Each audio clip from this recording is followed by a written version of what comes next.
what you had anticipated?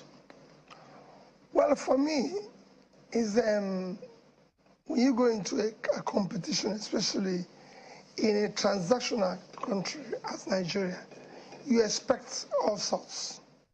And whatever the outcome, the most important thing is to stay on course.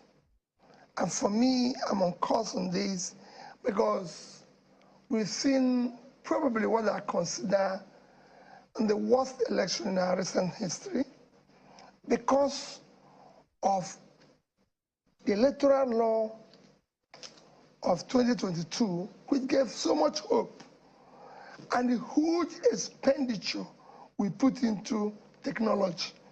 You know what it means, spending over $1 billion, 400-something billion. So there was so much that was promised. And then we went back to where we used to be. For me, that is very, very devastating.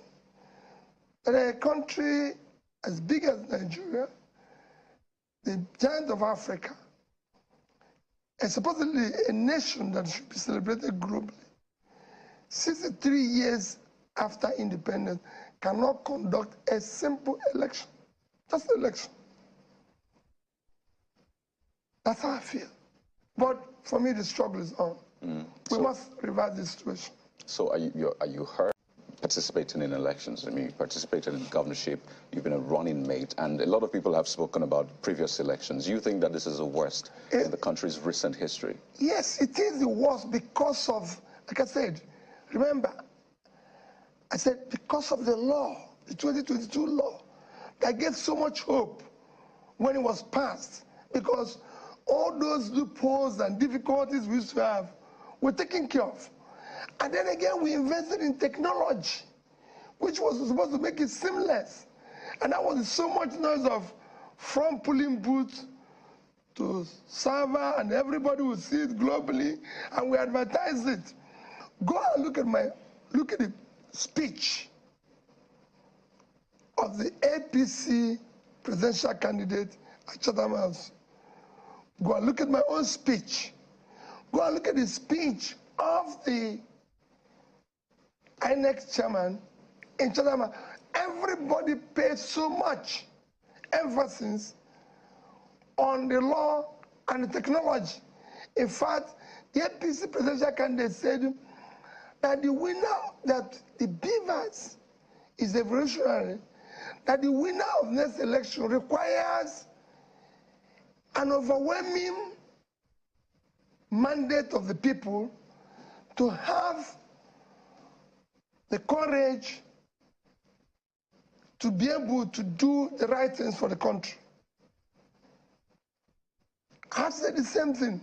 And the chairman of INEC said it will be there for the world to watch, that they can watch it from there. I mean, what else do you expect, guy? When you promise so much, and you didn't even meet the minimum.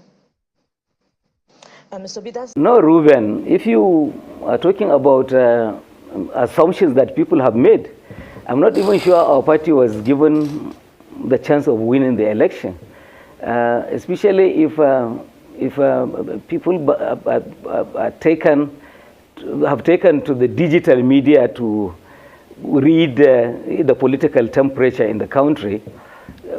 You know, the digital space had been occupied by people of a particular point of view and had dashed away the election to a given political party. So I think the results also came as a shock to many people.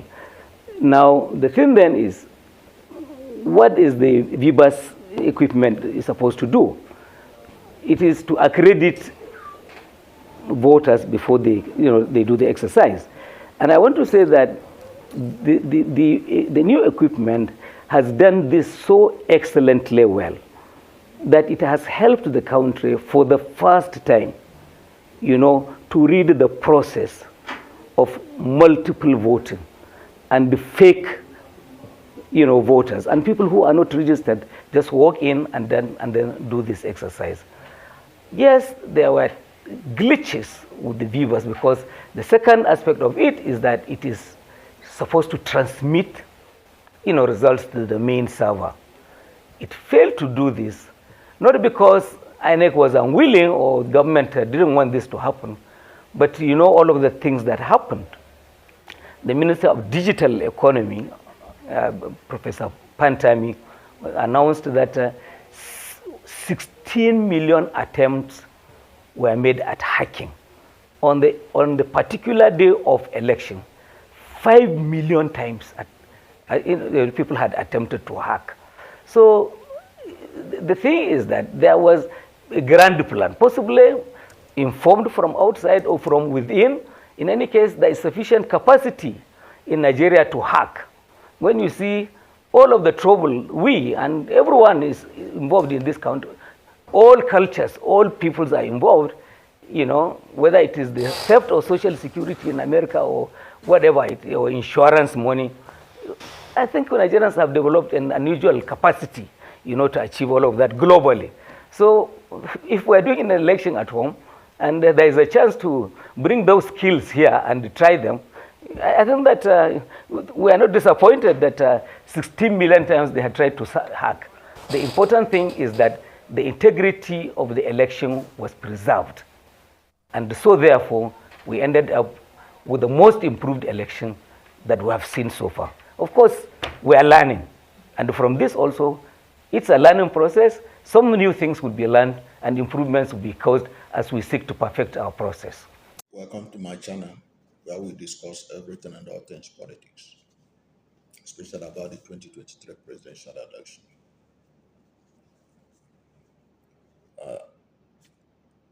Mr. Peterobi, the presidential candidate of Labour Party, has really said it all. INEC promised a lot and delivered little. The election that was conducted on February 25 was a sham. The worst of it was the presidential election, in which INEC, for whatever reason, could not be able to make its BVAS to send the results from the polling units to their INEC server on real time, as they promised severally before the election. And we all know that the presidential election was the most important of all the elections that day. And INEC failed. And now, if you notice, since that time, even their national chairman is not as vocal as he used to be, because he knows that they perform abysmally. But look at what Garba Shehu is saying. Garba Shehu has come to spin the tale. He has come to obfuscate the facts and confuse the public. He is now, Garba Shehu, who is spokesperson of the president, is now putting words even in the mouths of INEC officials. Things that INEC never said. He's trying to explain their own side of the story. That was why he took out time from the presidency to appear on Arise Television to come and deceive Nigerians. Meanwhile, we all know that INEC blamed technical glitches for the problems they had with BVAS. But Garba Shehu is spinning an unsubstantiated claim by the Minister of Digital Economy, Pantami, that there were millions of attempts to hack into INEC system. It was a lie. was a lie because even the INEC themselves, before the election, they told us and they boasted that their system cannot be hacked. It is impregnable.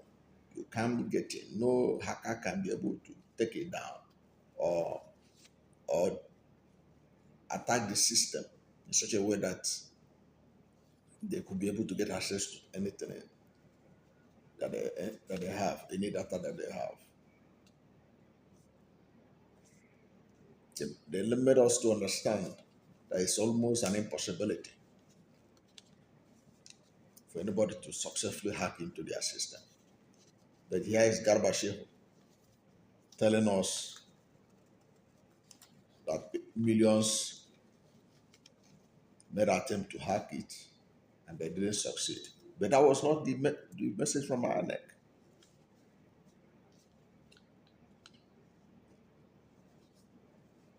Because INEC itself is yet to come up with appropriate word to describe what they did. Because despite everything that Garba Shehu tried to spin in the video you watched,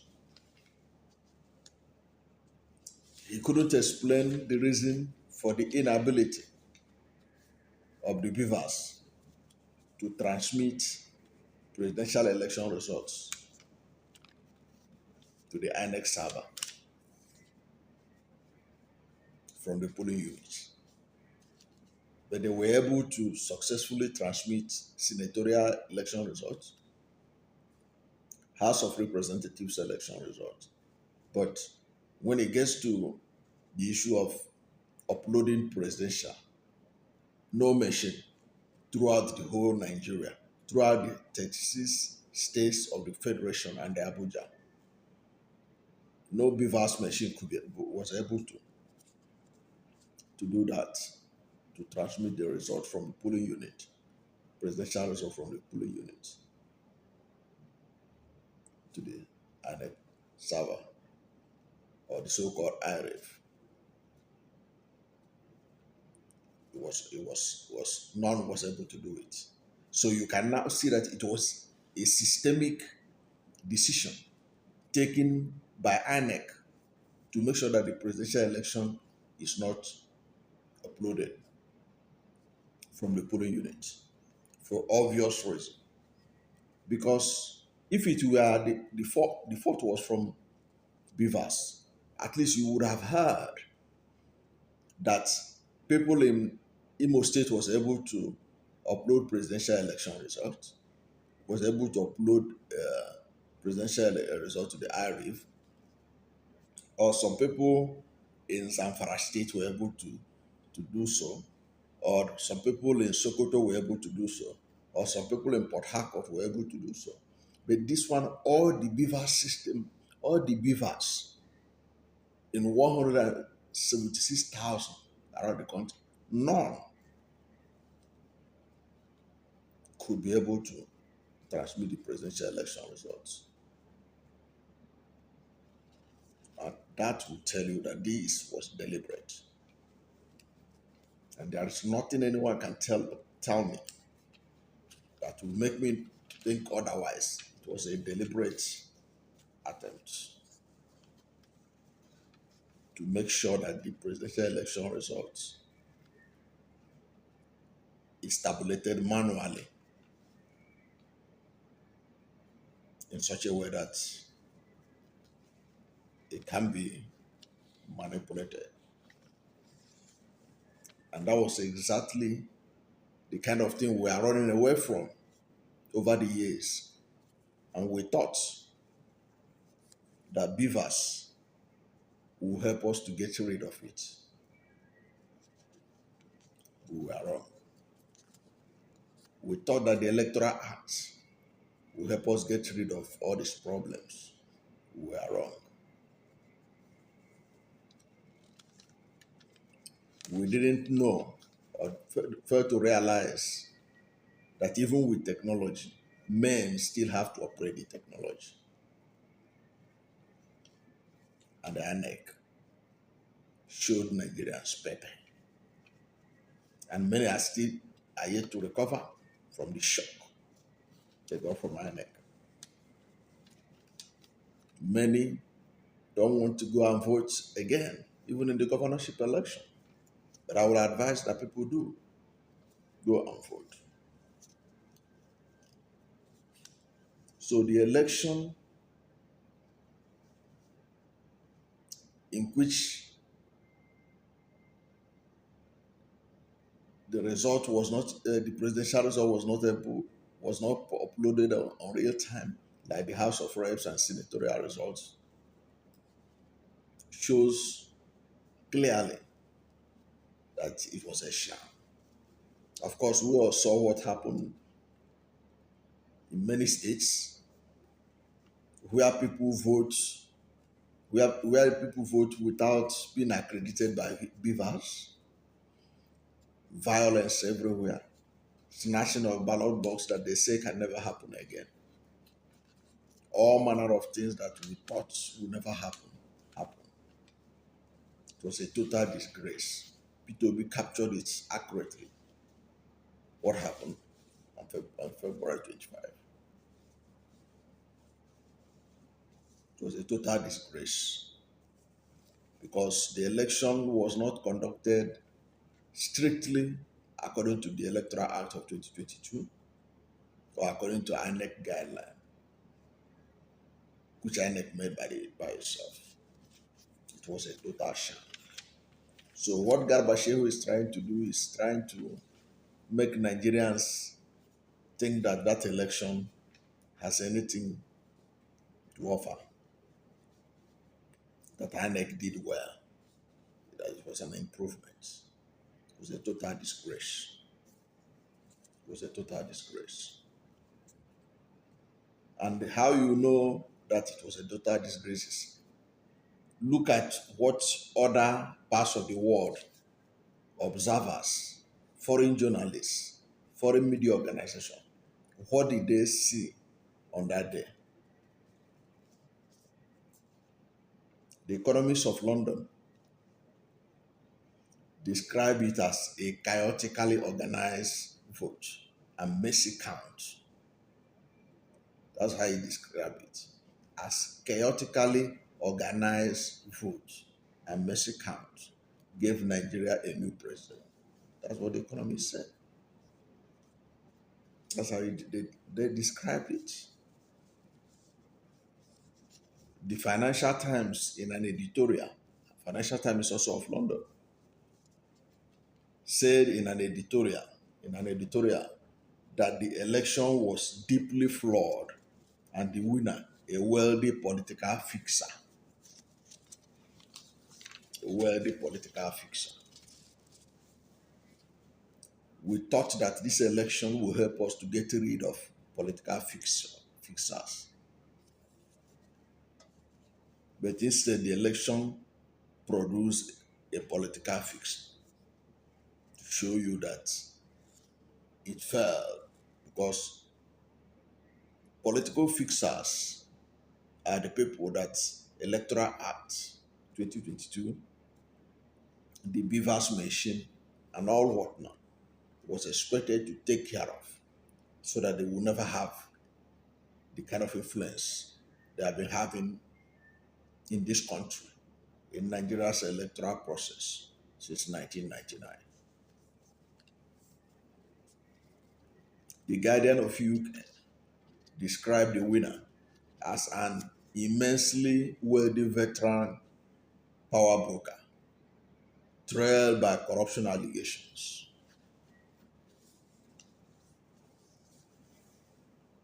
The New York Times described Aswad Bola Ahmed Tinubu, who was produced as president-elect under this flawed election, as a divisive figure in Nigerian politics.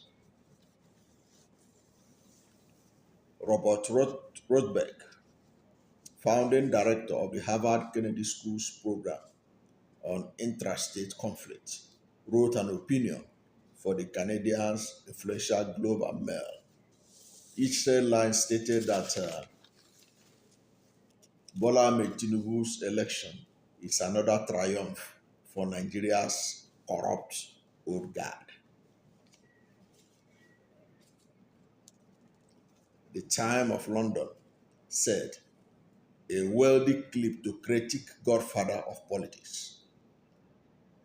That's how he described Tinubu, who emerged from this flawed system.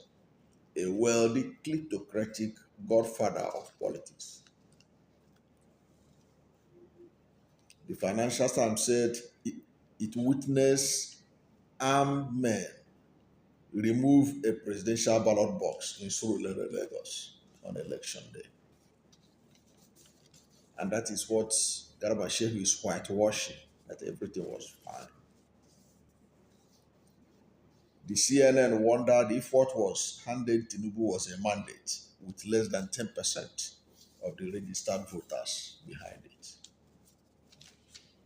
The CNN, they look at the figures, less than 10%. What kind of mandate is that?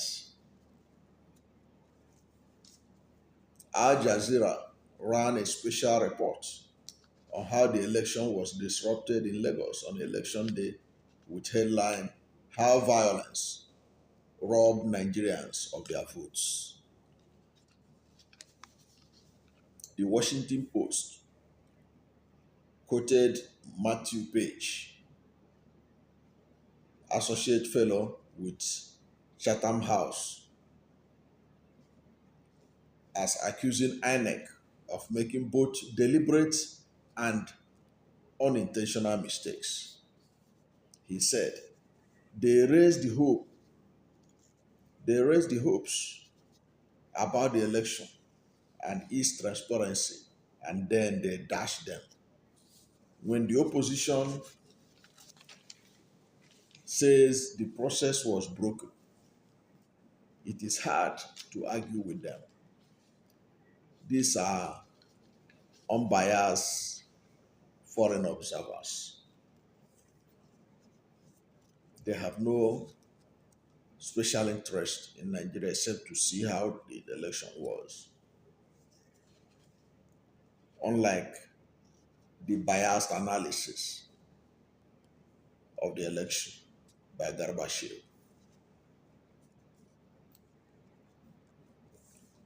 Foreign election observers from the United States International Republican Institute, IRI, and the National Democratic Institute, NDI, summed up their opinion of the election as falling well short of Nigerian citizens' legitimate and reasonable expectations.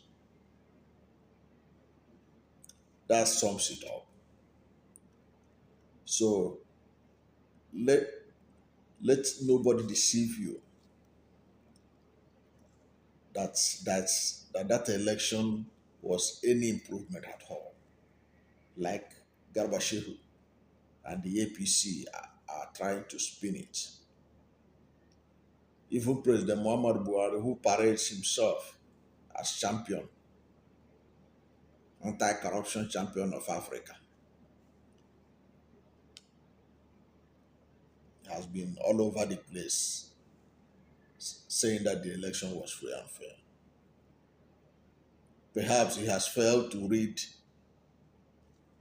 what the world have been saying and writing about the election that he superintended over. He was at the United Nations and promised that he would deliver free and fair election as his parting gift to Nigeria. He failed to deliver on his promises.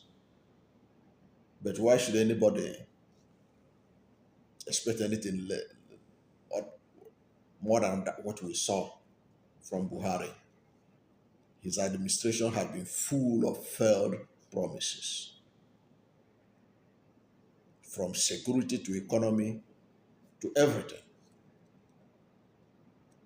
Nigeria has never had this bad. Thank you for watching this video. And if you are new to my channel and you have not yet subscribed to my channel, please subscribe to my channel hit the subscription button, hit the notification bell. When you subscribe to my channel and hit the notification bell, anytime I have a new video, you'll be among the first to know. God bless you. And please don't forget to like this video, because when you like the video, Google will rank it high and recommend it for more people. God bless you and yours.